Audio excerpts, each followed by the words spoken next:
राधे राधे। 2024 में अहोई अष्टमी का व्रत कब है? 2024 की 24 तारीख को है या 25 अक्टूबर को? कब व्रत रखें और कब पूजा करें? और मथुरा में गोवर्धन में अहोई अष्टमी का स्नान किस तारीख को है? इस सब के बारे में आज हम जानेंगे। कहते हैं कि जिस बार की दीपावली हो उसी बार की अहोई अष्टमी मनाएं। इस बार दीपावली के बारे में भी संशय है। अहोई अष्टमी का व्रत संतान की लंबी आयु और खुशहाली के लिए किया जाता है। इतना ही नहीं, संतान प्राप्ति के लिए इस दिन महिलाएं व्रत रखती हैं। कहते हैं कि जिन महिलाओं की संतान दीर्घायु ना हो रही हो या फिर गर्भ में ही मृत्यु हो रही हो, उन महिलाओं के लिए भी अहोई अष्टमी का व्रत काफी शुभ माना जाता है।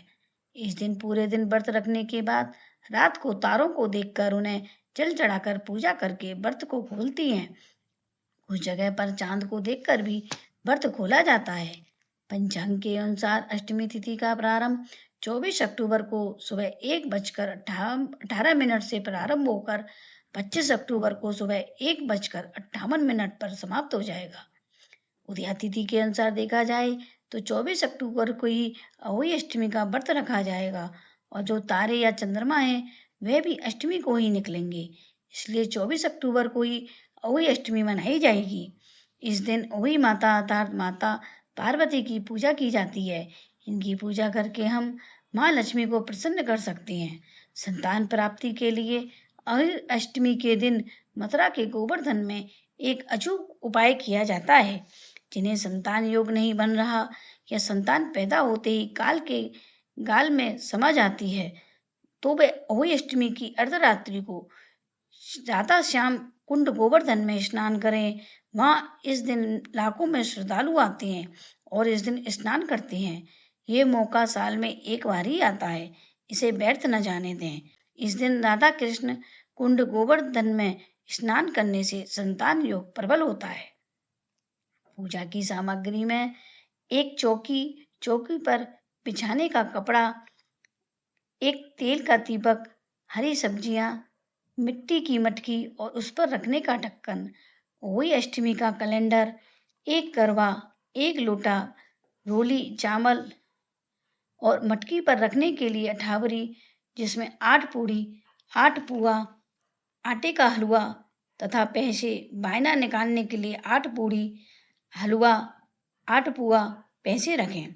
मनसते समय अपनी गोदी में भी 8 पूड़ी पुआ हलवा रखें। गोदी में सामान अवश्य रखें क्योंकि खाली गोद मनसा पूजी नहीं करी जाती।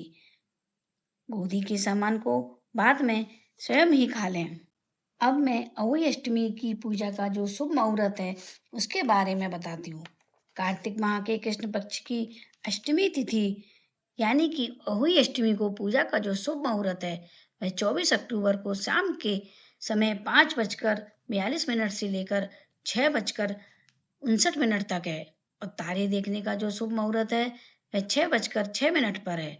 वहीं अहोई अष्टमी को चंद्रोदय का समय देर रात 11:55 पर है। अहोई अष्टमी का जो शुभ योग है, इस बार ज्योतिषियों की माने तो अहोई अष्टमी पर कई मंगलकारी योग बन रहे हैं। इन योगों में भगवान विष्णु की पूजा करने से साधक को सभी प्रकार के सुखों की प्राप्ति होती है। यह शुभ योग है साध्य योग और अमृत सिद्धि योग। इसके अतिरिक्त स्वार्थ सिद्धि योग और गुरु पुष्प योग के भी संयोग बन रहे हैं। इस दिन क्या न करें? मिट्टी न खोदें, गलती से भी जीव जंतु को न मारें, बच्चों को भी मारना डांटना नहीं चाहिए। घर में शुद्ध भोजन बनाएं और घर में शांति और सौहार्द का माहौल रखें क्योंकि इस दिन से दीपावली का आरंभ माना जाता है। पूजा करने के लिए सबसे पहले सुबह उठकर स्नान आदि कार्यों से निवृत्त होकर व्रत का संकल्प लें। शाम के समय चौकी पर लाल रंग का कपड़ा बिछा लें। दीवार पर अहोई अष्टमी का कैलेंडर भी लगा लें अथवा गेरू से दीवार पर अहोई अष्टमी बनाएं। उसके बाद एक मटकी लेकर उस पर सतिया काढ़कर जल भरकर चौकी पर रखें।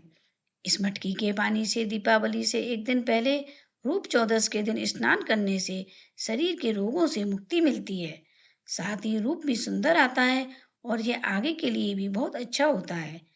अब अहोई अष्टमी माता की तस्वीर की रोली चावल से पूजा करें, हलवा चढ़ाएं, मटकी और उस पर रखी अठावरी की भी पूजा करें, तेल का दीपक जलाएं। पूजा होने तक दीपक जलता रहे। करवा की भी कलाया बांधकर रोली से सतिया बनाकर जल भरकर पूजा करें। पूजा के बाद कहानी अवश्य करें। हाथ में 7 गेहूं के दाने अथवा चावल रखकर कहानी सुने और चांदी अथवा मोती की माला बायना निकाल कर पहने। इसमें मोती के दाने जितने बेटे होती हैं और जितने बेटों का विवाह होता है उतने दाने बढ़ते जाते हैं। अहोई अष्टमी की कहानी इस प्रकार है। प्राचीन समय में एक साहूकार था। उसके 7 बेटे और एक बेटी थी। उसके सभी बेटों का और बेटी का विवाह हो गया था।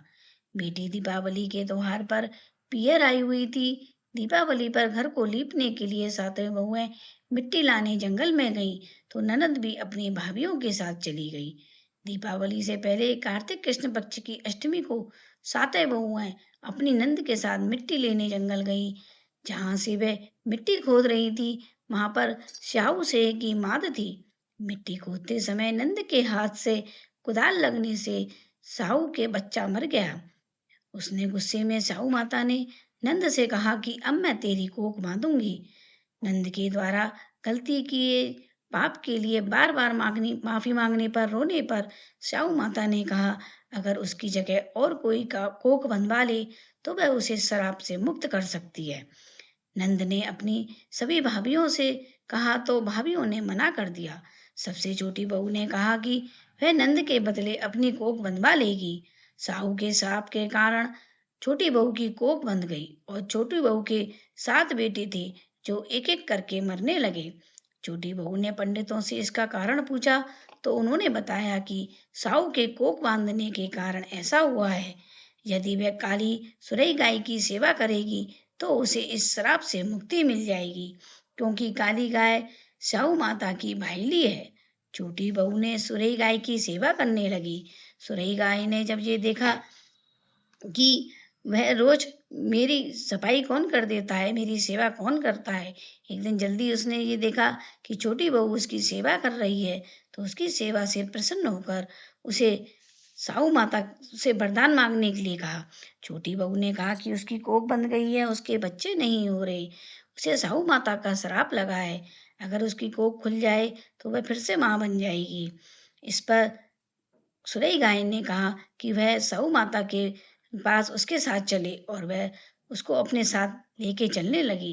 रास्ते में तेज धूप होने के कारण जब चलते चलते वे दोनों थक गईं तो वे एक पेड़ के नीचे आराम करने लगी। छोटी बहू आराम करते समय छोटी बहू ने देखा कि एक सांप जो कि गरुड़ई पंखनी के बच्चे को डसने जा रहा है और वह सांप को मार देती है।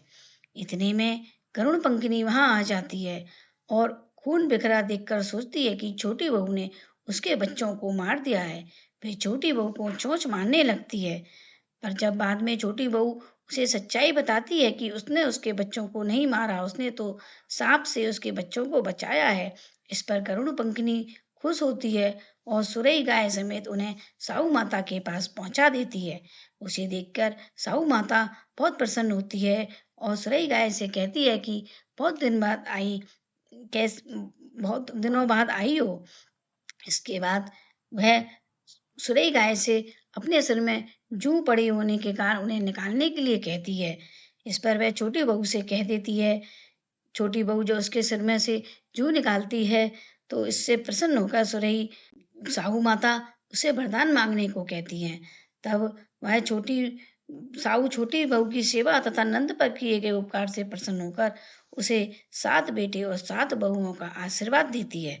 इस पर छोटी बहू कहती है कि उसकी कोख तो बंधी पड़ी है, वह पुत्रवती कैसे हो सकती है। इस पर साहू माता उसकी कोख खोल देती है और साहू के आशीर्वाद से छोटी बहू का पुत्र और पुत्र वधुओं से घर हरा भरा हो जाता है। वह घर लौट कर आई तो देखा 7 बेटे और 7 बहुएं बैठी हुई हैं। वह खुश हो गई। उसने 7 ओही बनाई, 7 उजमन किए, 7 कढ़ाई की। दिवाली के दिन जेठानियां आपस में कहने लगी कि जल्दी जल्दी पूजा कर लो, कहीं छोटी बहू बच्चों को याद करके रोने न लगे। काफी देर तक रोने की आवाज नहीं आई तो जेठानी ने बच्चों को भेजा। बच्चों ने देखा और वापस जाकर कहा कि चाची ने तो कुछ मार रही हैं, कुछ खूब उजमन हो रहे हैं। यह सुनते ही जेठानियां दौड़ी दौड़ी उसके घर गईं और जाकर पूछने लगी कि तुम्हारी कोख कैसे छुड़ाई। वह बोली तुमने तो कोख बधाई नहीं। मैंने बधा ली। अब स्याऊ माता ने कृपा करके मेरी कोख को खोल दी है। स्याऊ माता ने जिस प्रकार उस साहूकार की बहू की कोख खोली, उसी प्रकार हमारी भी खोलिए, सबकी खोलिए, कहने वाले की तथा हुंकारा बनने वाले तथा परिवार की कोख खोलिए। इसके बाद तथा पुत्रों के कल्याण के लिए ओही अष्टमी के व्रत और पूजा की जो परंपरा है तभी से शुरू हो गई। इसके बाद गणेश जी की कहानी अवश्य करें। हर कहानी के बाद गणेश जी की कहानी जरूर होती है। आपको मेरी वीडियो अच्छी लगे तो प्लीज मेरे चैनल को लाइक और चैनल पर नए हो तो सब्सक्राइब अवश्य करें। राधे राधे।